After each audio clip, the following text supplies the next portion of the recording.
Hai YouTube, kali ini kita kedatangan smartphone terbaru dari Samsung yaitu Galaxy J7 Pro. Entah kenapa smartphone ini tiba-tiba jadi ngetren banget, dan akhirnya saya penasaran terus beli.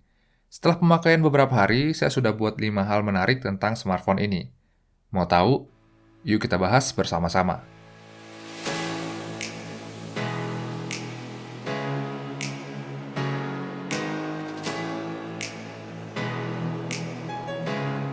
Sebelum kita mulai, kita cek cepat aja apa isi dari boxnya.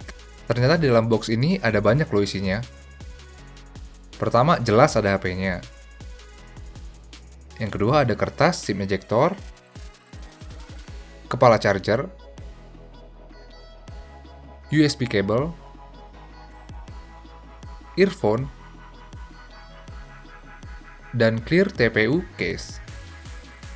Oke, hal yang pertama adalah J7 Pro ini agak kudet, kurang update. USB portnya masih pakai micro USB biasa, memang masih wajar-wajar aja sih, tapi akan lebih baik lagi kalau pakai USB Type-C. Yang aneh adalah ketidakadaan backlight capacitive button.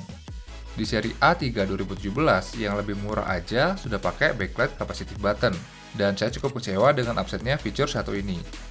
Tapi yang lebih buat saya kecewa adalah prosesornya.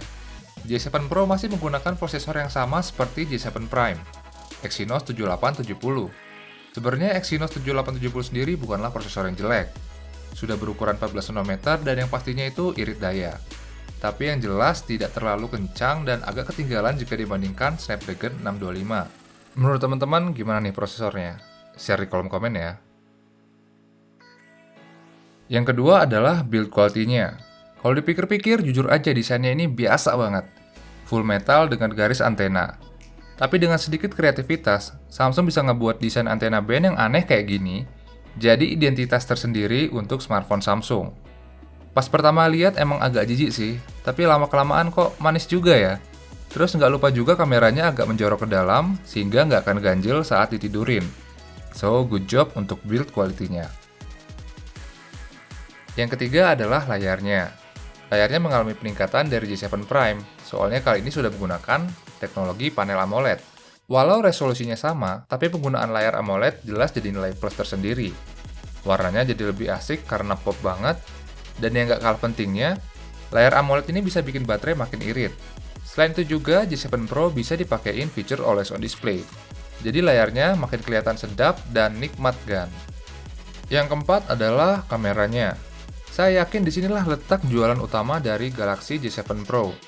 Kamera J7 Pro tentu mengalami peningkatan jika dibandingkan dengan J7 Prime. Walau masih menggunakan resolusi 13 megapiksel, tapi aperture-nya sekarang lebih rendah di f1.7, sehingga lebih bokeh dan lebih mantap diajak low light. Tapi peningkatan terbesar sebenarnya ada di kamera depan, di mana resolusinya dikatrol menjadi 13 megapiksel, yang tadinya cuma 8 megapiksel. Dan kamera depan ini dilengkapi dengan LED flash plus screen flash, yang punya cahaya cukup soft, cukup baik untuk memaksimalkan warna kulit di kondisi low light. Dan hasil kameranya kayak gini nih kan.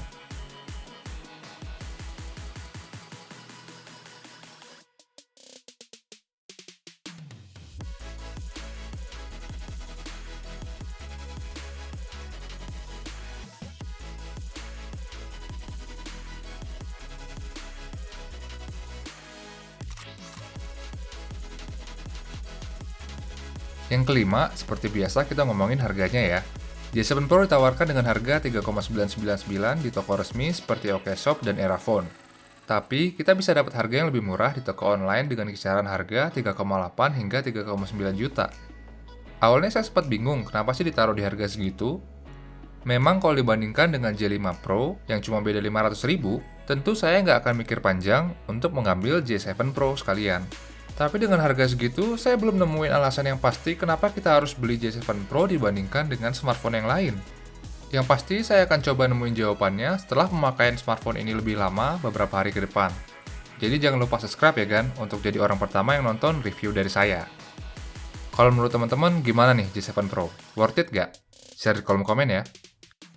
Sip lah, segitu aja preview dari J7 Pro. Seperti biasa, link pembelian ada di kolom deskripsi. Dan jangan lupa sundul tombol subscribe. Terus mampir juga lah ke sosial media yang lain kayak Instagram, Twitter, dan Facebook. Biar makin ramai dan makin gaul gitu kan. Oke lah, demikian dari saya. Sampai jumpa di video-video berikutnya dan bye.